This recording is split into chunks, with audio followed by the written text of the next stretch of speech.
International market में चीन की कोरोना वायरस वैक्सीन की सेल में भारी कमी आ गई है। चीन ने कई देशों को अपनी कोविड वैक्सीन सिनोवैक्स दी थी।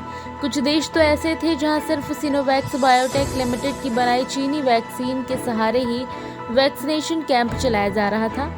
हालांकि डेल्टा वेरिएंट में तेजी से फैलने के बाद इस वैक्सीन का असर काफी कम हो गया है। ऐसे में अब दूसरे देश अमेरिका और ब्रिटेन से नई वैक्सीन मंगवा रहे हैं। कोरोना वायरस से संक्रमित होने के बाद कोविड-19 के करीब 37% मरीजों में 3 से 6 महीने की अवधि में कोविड का कम से कम एक लक्षण लंबे समय तक पाया गया। ब्रिटेन में एक अध्ययन में बुधवार को यह दावा किया गया है।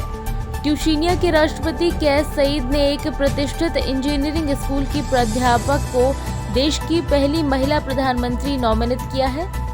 राष्ट्रपति ने उनके पूर्व अधिकारी को बर्खास्त किए जाने के बाद एक अंतरिम सरकार का नेतृत्व करने के लिए उन्हें इस पद पर नियुक्त किया है।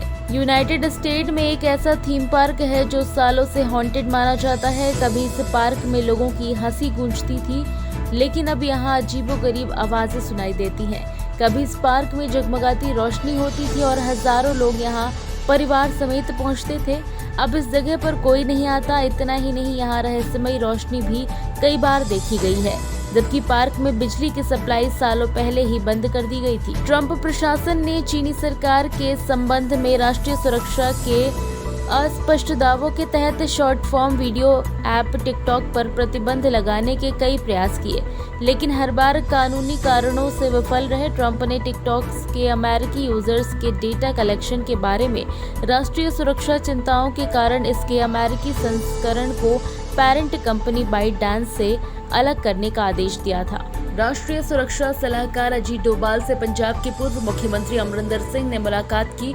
वहीं बुधवार को पंजाब के पूर्व मुख्यमंत्री ने केंद्रीय गृह मंत्री अमित शाह से उनके आवास पर मुलाकात की थी, जिसके बाद राजनीति में सिंह के भविष्य को लेकर अटकलें तेज हो गई हैं। हालांकि अमरिंदर सिंह ने कहा है कि उन्होंने गृह मंत्री से अनुरोध किया है कि तीनों कृषि कानूनों को निरस्त करके और न्यूनतम समर्थन मूल्य की गारंटी देकर पिछले 10 महीनों से चल रहे किसान आंदोलन के मुद्दे का समाधान किया जाए। पश्चिम बंगाल में भारी बारिश के चलते कई शहरों में बाढ़ जैसे हालात बन गए हैं। आसनसोल के शहरी इलाकों के घरों में भी पानी घुस गया है। लोगों का कहना है कि प्रशासन ने फिलहाल वहां कोई इंतजाम नहीं किए हैं।